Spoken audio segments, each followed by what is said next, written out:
They say experience doesn't count for much anymore, that decades of knowledge can't compete with a fresh MBA and the right last name. Brad Kellerman was about to learn why they're dead wrong. My name is Rick Donovan. I'm 49 years old, and I've spent 18 years climbing from the warehouse floor to the corner office at Kellerman Industries. We manufacture industrial equipment, the heavy machinery that keeps America's factories running. It's not glamorous work, but it's honest work that feeds 1,200 families in our Rust Belt town. I started here straight out of high school, loading trucks and learning the weight of real responsibility. While other kids went to college, I was learning how a single loose bolt could shut down a production line, how one missed safety inspection could put workers in the hospital. Over nearly 2 decades, I worked through every department: shipping, receiving, quality control, vendor management. I earned my stripes the hard way. By 35, I was operations manager. By 40, senior operations manager. By 45, I was running the entire supply chain for a $400 million company. I knew every vendor, every safety regulation, every cost center. More importantly, I knew which corners could never be cut. Old man Kellerman, our founder and CEO, understood that. William Kellerman built this company from nothing in 1953, and he valued people who understood the weight of responsibility. Rick, he'd tell me, you don't just manage operations. You manage people's livelihoods. I took that seriously, maybe too seriously. The company ran like clockwork under my watch. We hadn't had a serious safety incident in 8 years. Our vendor relationships were so solid that suppliers would extend us credit terms our competitors couldn't dream of. When the pandemic hit and supply chains collapsed worldwide, we kept running because I'd spent years building relationships with backup suppliers in 3 countries. But William was 72 now, and the board was pressuring him about succession planning.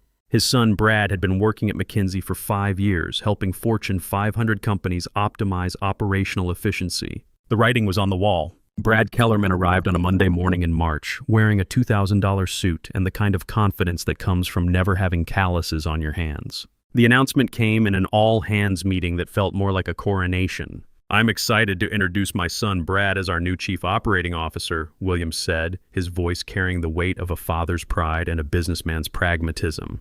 "He brings fresh perspectives from his consulting work with industry leaders." Fresh perspectives. I'd heard that before. It usually meant someone was about to fix things that weren't broken. Brad was 29, 3 years younger than my oldest daughter. He had an MBA from Wharton, a consulting background, and exactly 0 days of manufacturing experience. His handshake was firm but soft, the hands of someone who'd never touched machinery, never felt the heat of a furnace, never understood that behind every spreadsheet were real people doing real work. His first week was a listening tour, or so he called it. He scheduled 30-minute meetings with department heads, taking notes on an iPad while asking questions that revealed how little he understood about our business. "Walk me through your vendor qualification process," he said during our meeting, stylus poised over his screen. I spent 20 minutes explaining our multi-tier supplier system, how we'd built relationships with primary, secondary, and emergency suppliers for every critical component, how we verified safety certifications, tested material quality, maintained backup inventory for supply chain disruptions. "Interesting," he said, not looking up from his notes. "Seems like there might be some redundancy we could optimize." Redundancy. That's what consultants called the systems that kept our workers safe and our production lines running. "Those backup suppliers saved us during COVID," I said. "When everyone else was shutting down, we kept running." "Sure, but that was an exceptional circumstance," Brad replied. "In normal operations, maintaining multiple vendor relationships is inefficient. We're paying for capacity we don't use." I felt something cold settle in my stomach. This was how it always started. By his 3rd week, Brad had moved from listening to strategic recommendations. He scheduled a meeting with the senior leadership team to present his operational efficiency assessment. I sat in the back row of the conference room, watching him click through PowerPoint slides filled with consulting buzzwords and cost reduction targets. "Our analysis reveals significant optimization opportunities," Brad announced, laser pointer dancing across projected charts.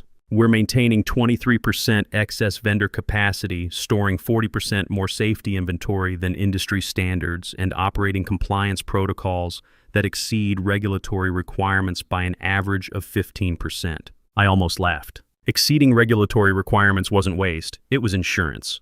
But Brad saw only numbers on a spreadsheet, not the real-world consequences of cutting corners. Conservative estimates suggest we can reduce operational costs by $3, $2 million annually through vendor consolidation and process streamlining, he continued. This positions us for expanded margins and competitive advantage. The board members nodded approvingly. William looked proud. I looked at the specific line items Brad was targeting and felt my blood pressure rise. After the meeting, I cornered Brad in the hallway. We need to talk about those recommendations, I said. Great feedback session, wasn't it? Brad replied, already walking toward his office. I'd love to get your input on implementation timeline. Those safety inventory levels exist for a reason, I said, following him. And some of those vendors you want to eliminate are our only certified suppliers for critical components. Brad paused at his office door, finally making eye contact. Rick, I appreciate your institutional knowledge, but we need to think bigger picture here. Sometimes legacy thinking holds us back from necessary evolution. Legacy thinking.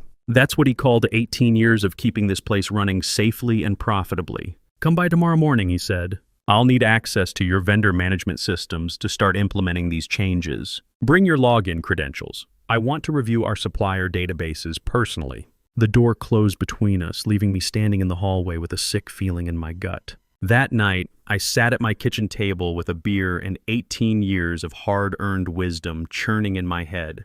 My wife Sarah was grading papers. She taught third grade at the local elementary school, while I stared at my laptop screen thinking about Brad's request for my login credentials. You look like someone died, Sarah said, glancing up from a stack of math worksheets. Someone's about to, I muttered. In my line of work, credentials weren't just passwords. They were keys to systems that controlled worker safety, regulatory compliance, and vendor relationships worth millions of dollars. Brad didn't understand that.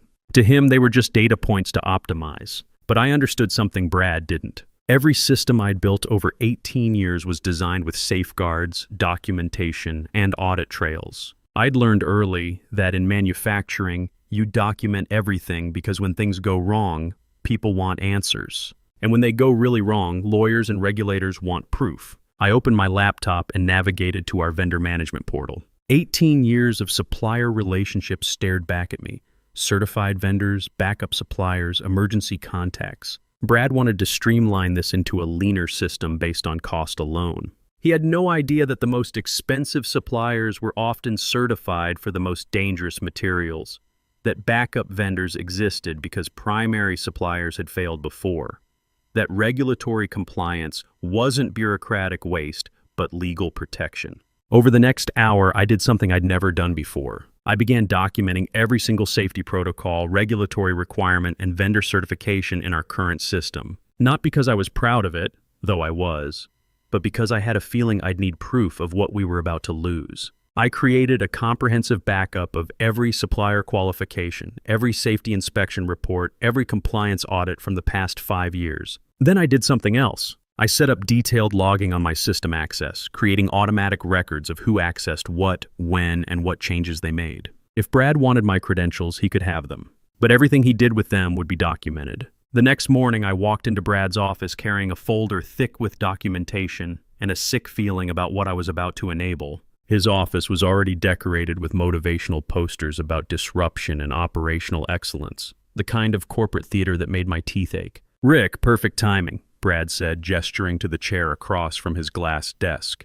Let's get this vendor optimization moving. I set the folder down and slid a paper across to him. My login credentials clearly printed. Here's what you asked for, I said. But before you start making changes, you should understand what you're working with. I opened the folder and began walking him through our supplier structure. Primary vendors for critical components, all carrying the necessary safety certifications. Secondary suppliers for backup capacity. Emergency vendors for crisis situations. The costs he saw as waste, I explained as insurance. For example, I said, pointing to a specific line item, Henderson Chemical costs 23% more than their competitors, but they're one of only 3 suppliers in North America certified to handle the industrial solvents we use in our coating process.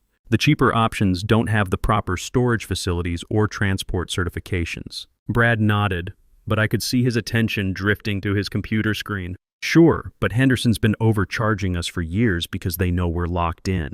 Competition drives innovation, Rick. Competition also drives corners being cut, I replied. Some things are expensive because they have to be. I appreciate the context, Brad said, already turning to his laptop.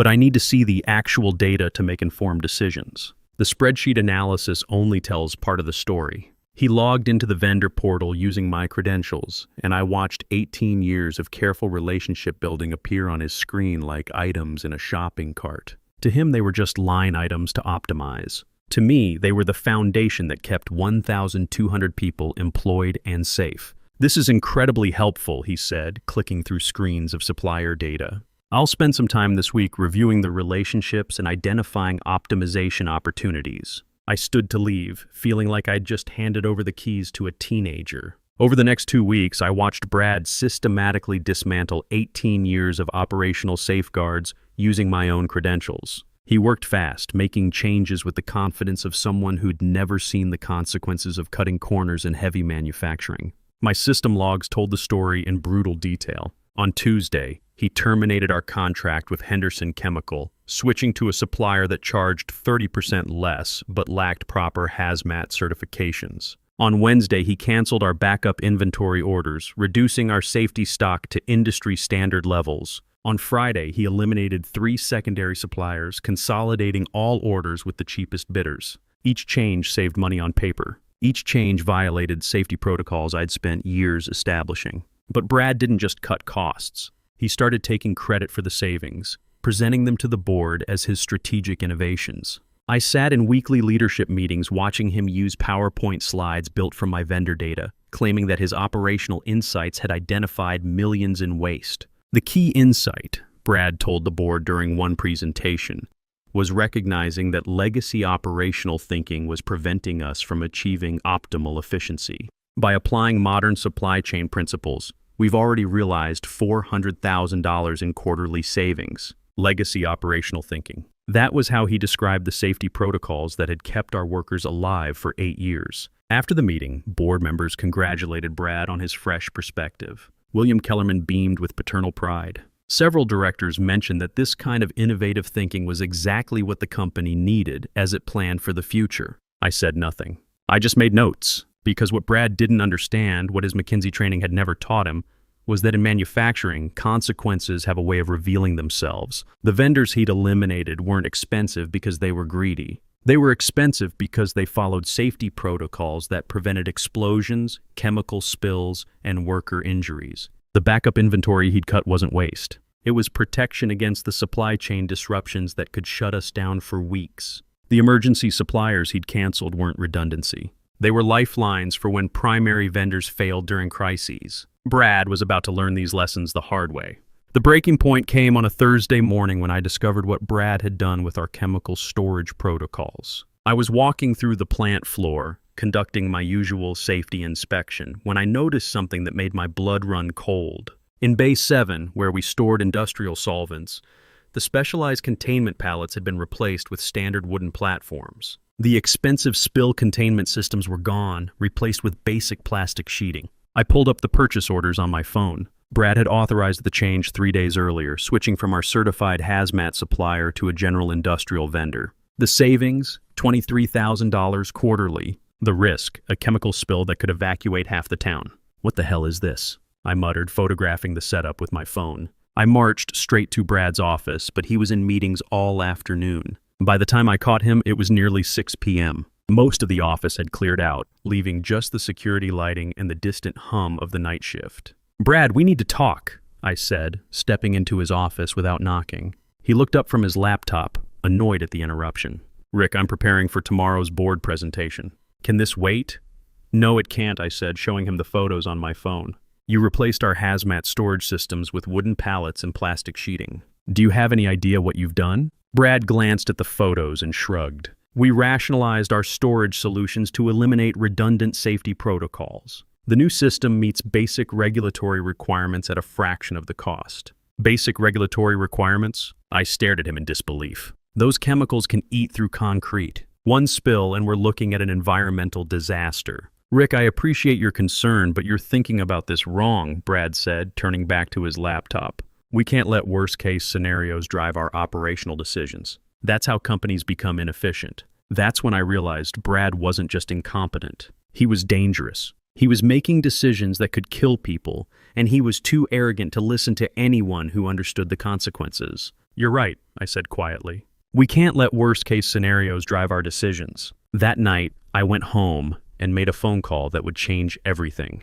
The OSHA regional office in Cincinnati answered on the third ring. I'd called the main number but asked to be transferred to the anonymous safety tip line. 18 years in manufacturing had taught me that sometimes the only way to protect workers is to go around management. I'd like to report potential safety violations at a manufacturing facility, I said, keeping my voice steady. The intake specialist was professional and thorough. She asked for the company name, location, and specific concerns. I gave her everything: the chemical storage downgrades, the elimination of certified suppliers, the reduction in safety inventory. I mentioned that changes had been made by someone using operations management credentials but without proper safety training. Sir, these sound like serious concerns, she said. We'll need to schedule an inspection. Can you provide documentation? I can provide purchase orders, supplier certifications, and system logs showing when the changes were made, I replied. Everything's documented. We'll be in touch with the facility within 72 hours to schedule an inspection, she said. Thank you for the report. I hung up, feeling like I'd crossed a line I couldn't uncross. But as I sat in my garage thinking about those chemicals sitting on wooden pallets, I knew I'd made the right choice. Brad's cost-cutting wasn't just stupid, it was criminal. The next morning, Brad was practically glowing with excitement. His board presentation was scheduled for 10 a.m., and he'd spent weeks preparing what he called his operational transformation roadmap. He was going to present 6 months of additional cost-cutting initiatives, all built on the foundation of his first month's successes. I attended the meeting, sitting in my usual spot at the back. Brad clicked through slide after slide of projected savings, vendor consolidations, and efficiency improvements. The board ate it up.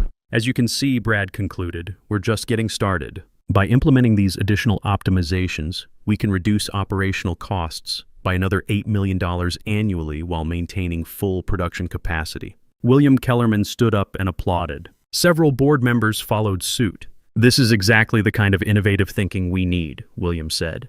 Brad, I'm authorizing you to proceed with full implementation. Brad beamed like he'd just won the lottery. He had no idea that in 48 hours, federal inspectors would walk through our facility and discover every shortcut he'd taken using my credentials. The OSHA inspection team arrived on a Tuesday morning like federal thunderstorms, sudden, powerful, and impossible to ignore. 3 inspectors in government-issued windbreakers walked through our front doors at exactly 8:15 a.m., carrying clipboards, cameras, and the kind of authority that makes corporate executives sweat. I was in my office when the call came from reception. Rick, there are federal inspectors here asking to speak with operations management. I walked to the lobby and introduced myself to the lead inspector, a serious woman named Janet Morrison, who looked like she'd been shutting down unsafe factories since before Brad was born. Mr. Donovan, we're here to investigate safety violations reported at this facility, she said, showing me her credentials. We'll need to conduct a comprehensive inspection of your chemical storage areas, supplier documentation, and safety protocols. Of course, I said. I'll escort you personally. 20 minutes later, Brad arrived in the lobby, looking confused and slightly panicked. Word had spread quickly that federal inspectors were on site, and William Kellerman wasn't far behind. What's this about? Brad asked, extending his hand to Inspector Morrison. You are? She replied, not taking his hand. Brad Kellerman, Chief Operating Officer. I oversee all facility operations. Inspector Morrison consulted her clipboard. We received reports of safety violations in chemical storage, improper supplier certifications, and unauthorized changes to hazmat protocols. We understand these changes were made using operations management credentials. I watched Brad's face go pale as the implications hit him. He glanced at me, then back at the inspector. I'm sure there's been some misunderstanding, Brad said. All our operations meet or exceed regulatory requirements. That's what we're here to determine, Morrison replied. Let's start with your chemical storage areas. The next 3 hours were a masterclass in professional humiliation. Inspector Morrison and her team documented every shortcut Brad had taken, every safety protocol he'd eliminated, every corner he'd cut to achieve his cost savings. In Bay 7, they photographed the wooden pallets now holding industrial solvents that could eat through concrete. They noted the absence of proper spill containment systems, the inadequate ventilation, the lack of emergency washing stations. Who authorized these storage modifications? Morrison asked, taking pictures of the makeshift setup. Brad looked at me, then back at her. These changes were part of our operational efficiency improvements. Efficiency improvements? Morrison raised an eyebrow. Sir, this storage configuration violates 3 separate OSHA regulations and 2 EPA requirements. By noon, the inspection had moved to the conference room where Inspector Morrison was reviewing documentation with increasingly grim efficiency. She had spread purchase orders, supplier certifications, and safety reports across the table, like evidence at a crime scene. Mr. Kellerman, she said to Brad, can you explain why your facility switched from Henderson Chemical, a certified hazmat supplier, to Midwest Industrial, which lacks proper certifications for the materials you're storing? Brad fumbled through his laptop, pulling up spreadsheets. Henderson was significantly more expensive. Midwest Industrial offered the same products at 30% cost savings. The same products, but without hazmat transport certification, proper storage protocols, or emergency response capabilities, Morrison replied. Are you aware that using uncertified suppliers for regulated chemicals is a federal violation? William Kellerman, who had been silent throughout the inspection, finally spoke up. Inspector, if there are compliance issues, we'll address them immediately. This company has operated safely for 70 years. Mr. Kellerman, we've identified 23 separate safety violations, each carrying significant fines, Morrison said, consulting her notes. The improper chemical storage alone carries a penalty of $400,000. The uncertified supplier violations add another $800,000. And the elimination of required safety equipment brings the total to $2. $3 million in federal fines. The room went completely silent. You could hear the ventilation system humming and the distant sound of the production floor. There's also the matter of willful endangerment, Morrison continued. These weren't accidental oversights. Our investigation shows deliberate elimination of safety protocols to reduce costs. That's criminal negligence. Brad's face had gone from pale to green. Criminal negligence? Federal prosecutors will make that determination, Morrison said. But eliminating safety protocols that protect workers can result in criminal charges for responsible executives. William turned to Brad with a look I'd never seen before, not anger, but something colder. Disappointment mixed with fear for his company's survival. Brad, William said quietly, I need to understand exactly how these changes were made. That's when Brad made his fatal mistake. Instead of taking responsibility, he tried to deflect blame. I made these modifications using the operations management system, Brad said. Rick gave me his login credentials to implement efficiency improvements. Every head in the room turned to me. The moment Brad tried to throw me under the bus, I reached into my briefcase and pulled out the folder I'd been preparing for weeks. 18 years of covering my ass in corporate America had taught me that documentation beats deflection every time. Actually, I said, opening the folder, I think there might be some confusion about how these changes were made. I slid the first document across the table to Inspector Morrison. This is a complete log of system access using my credentials over the past 6 weeks. Every login, every change, every modification is time-stamped and recorded. Morrison examined the log, her eyebrows rising as she read. This shows 47 separate system accesses using your credentials, Mr. Donovan. But the IP addresses and timestamps indicate you weren't at your workstation for any of these sessions.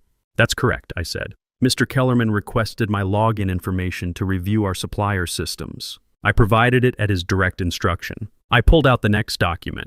Here's the email thread where he requested access, along with my written response providing the credentials. Brad's face was now completely white. Rick, you never told me these changes would violate regulations. Actually, I did, I said, pulling out another document. Here's the detailed briefing I gave you about our supplier qualifications, safety protocols, and regulatory requirements. I specifically explained why certain vendors were more expensive and why our safety inventory levels were necessary. I handed Inspector Morrison a thick stack of papers. These are copies of every safety protocol, vendor certification, and compliance requirement that was eliminated or modified. Each one includes my written explanation of why it existed and the risks of changing it. William Kellerman was staring at his son with growing horror. Brad, you had Rick's written warnings about safety risks and you made these changes anyway? I thought he was being overly conservative, Brad stammered. The cost savings were significant, and I believed we could maintain safety with more efficient protocols. More efficient?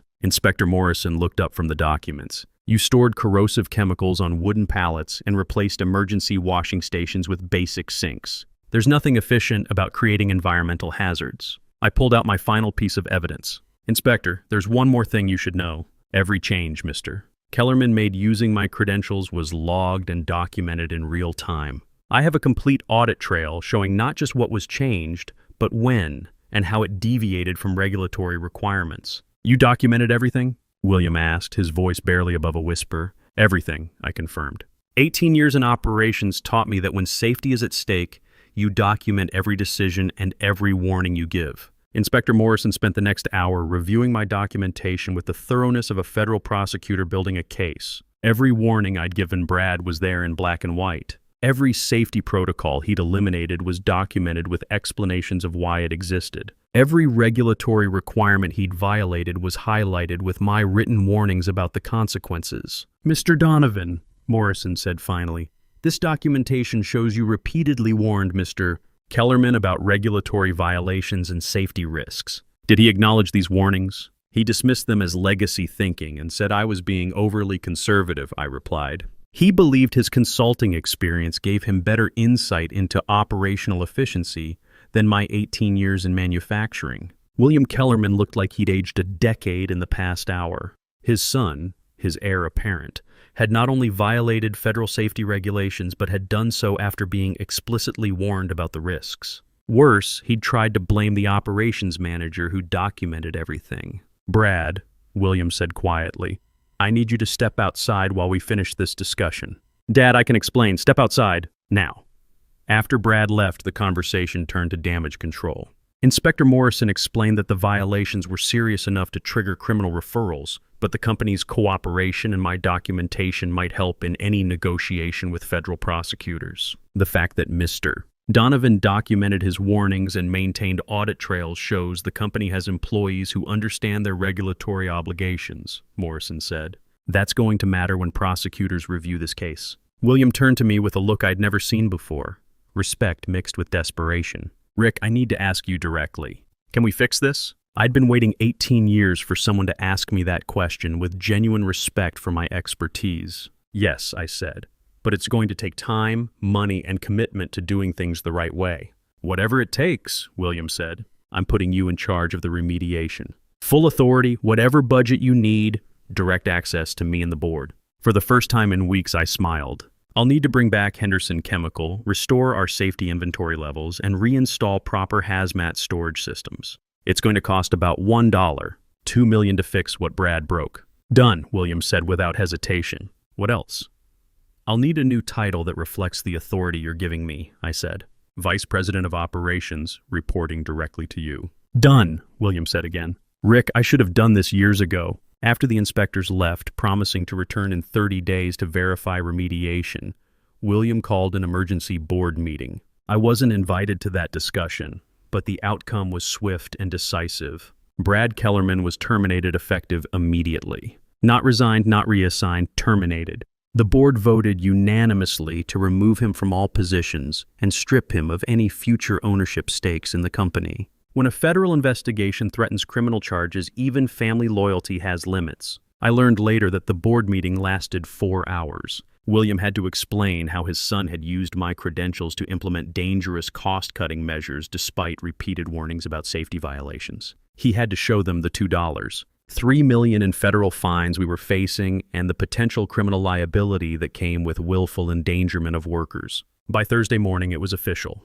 I was Vice President of Operations, reporting directly to the CEO, with full authority over all supply chain, safety, and regulatory compliance functions. My first task was to undo every change Brad had made and restore the safety protocols that had kept our workers safe for 8 years. The remediation took 6 weeks and cost $1. $4 million, even more than I'd projected. We had to emergency order new hazmat storage systems, restore relationships with certified suppliers, and rebuild our safety inventory from scratch. Every day of delay increased our exposure to regulatory penalties, but there were no shortcuts back to compliance. Henderson Chemical welcomed us back with professional grace, though their pricing reflected the cost of our betrayal. Our emergency suppliers were understanding but firm about new contract terms. It turns out that when you eliminate vendors for cost savings, they remember that when you come crawling back. The workers noticed the changes immediately. Safety equipment was restored,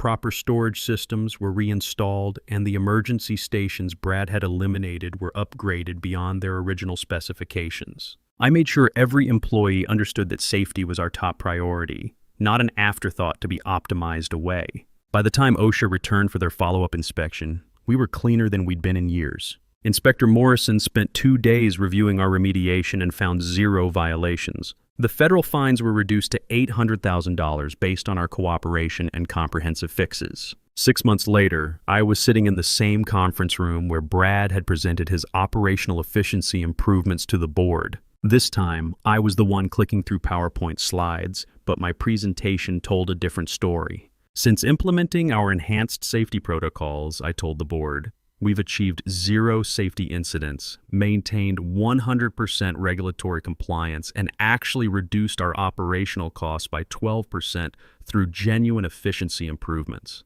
The board members, many of whom had applauded Brad's reckless cost-cutting, now listened with the respect that comes from seeing real results. My improvements came from experience, not spreadsheet optimization. Negotiating better terms with certified suppliers, implementing predictive maintenance to reduce emergency repairs, optimizing inventory turnover without eliminating safety stock. How were you able to reduce costs while increasing safety spending?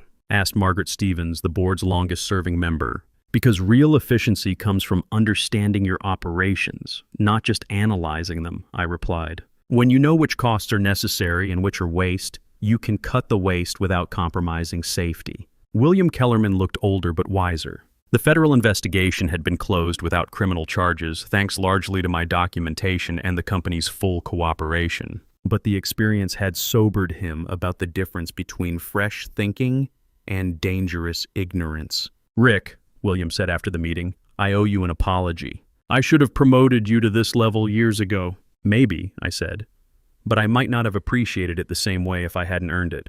3 weeks later, I got a LinkedIn message from Brad. He'd moved to California and was working as a business development associate at a tech startup, a significant step down from heir apparent to a $400 million manufacturing company. The message was 2 paragraphs of corporate speak that basically amounted to an apology without actually taking responsibility. I read it twice, then deleted it without responding. That evening, I sat in my new office, corner location, windows overlooking the factory floor, reviewing the quarterly safety reports. 0 incidents, 0 violations, 0 shortcuts. 18 years of experience finally being put to proper use. My phone buzzed with a text from Sarah. Dinner's ready. Don't work too late, Mr. Vice President. I smiled, shut down my computer, and headed home to my family. A year later, I was invited to speak at the National Manufacturing Safety Conference in Chicago. The invitation came because our plant had achieved the best safety record in our industry while maintaining profitability,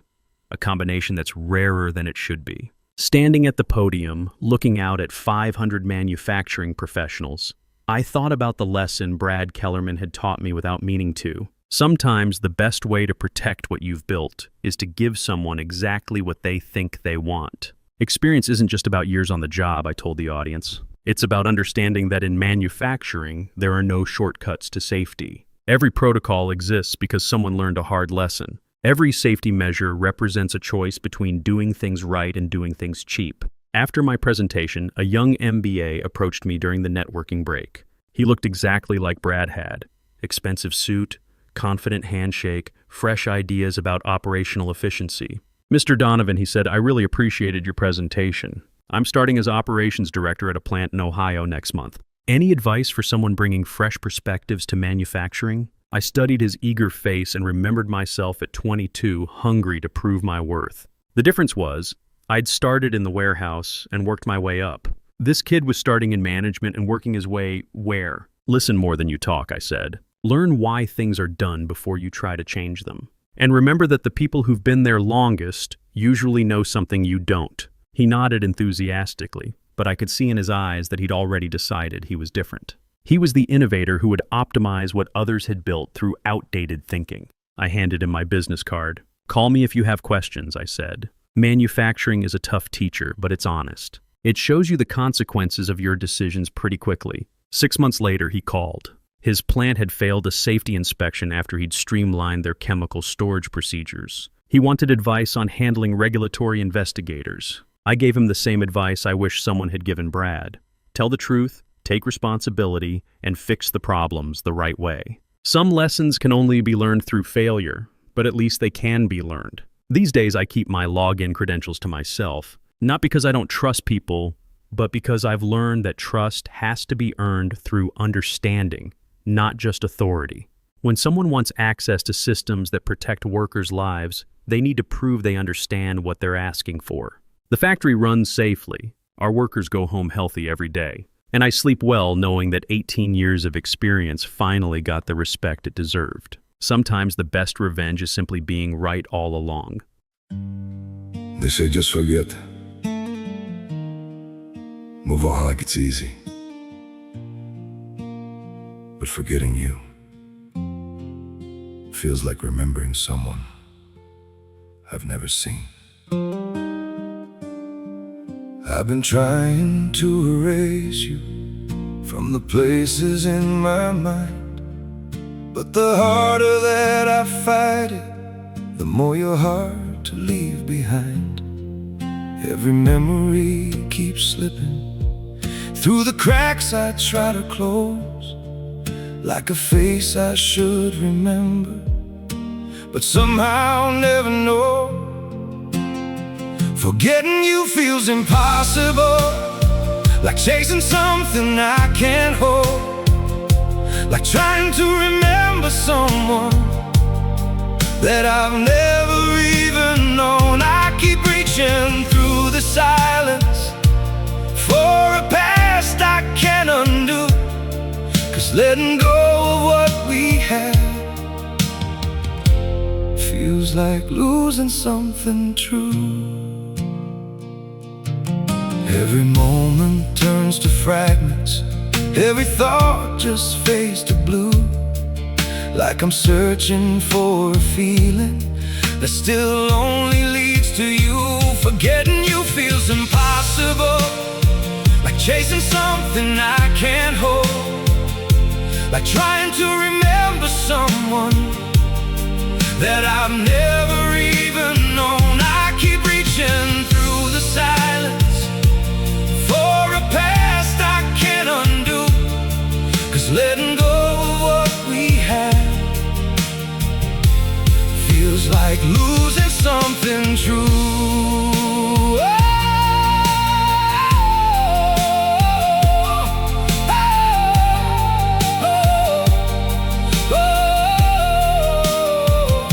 If I never met you, maybe I would know just how to heal. But now every empty moment still reminds me what is real. Forgetting you feels impossible, like chasing something I can't hold, like trying to remember someone that I've never even known. I keep reaching through the silence for a past I can't undo, 'cause letting go of what we had feels like losing something true.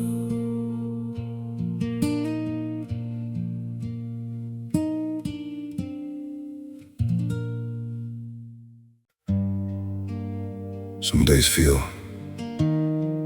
off, like I'm standing but still falling.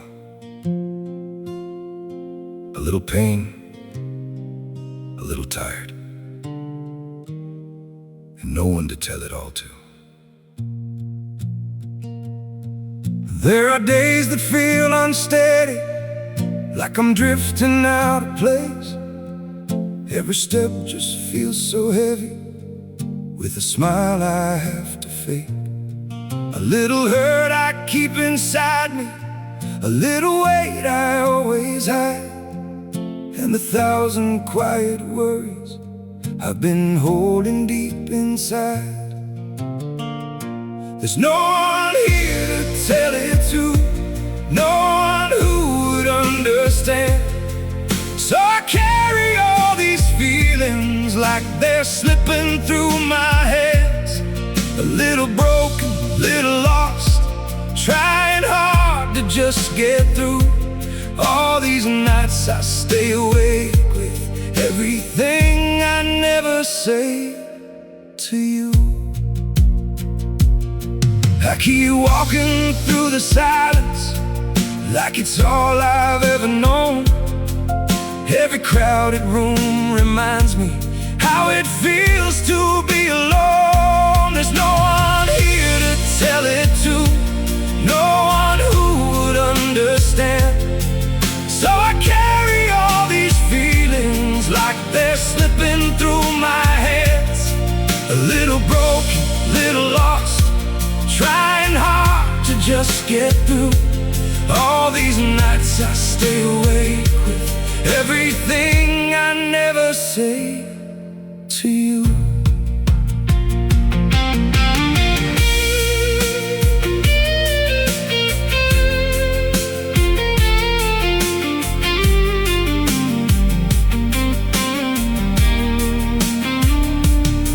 Maybe one day I'll be stronger, maybe I'll learn how to speak, but for now I keep it buried in the parts of me too weak. There's no one here to tell it to, no one who would understand. So I carry all these feelings like they're slipping through my hands. A little broken, little lost, trying hard to just get through.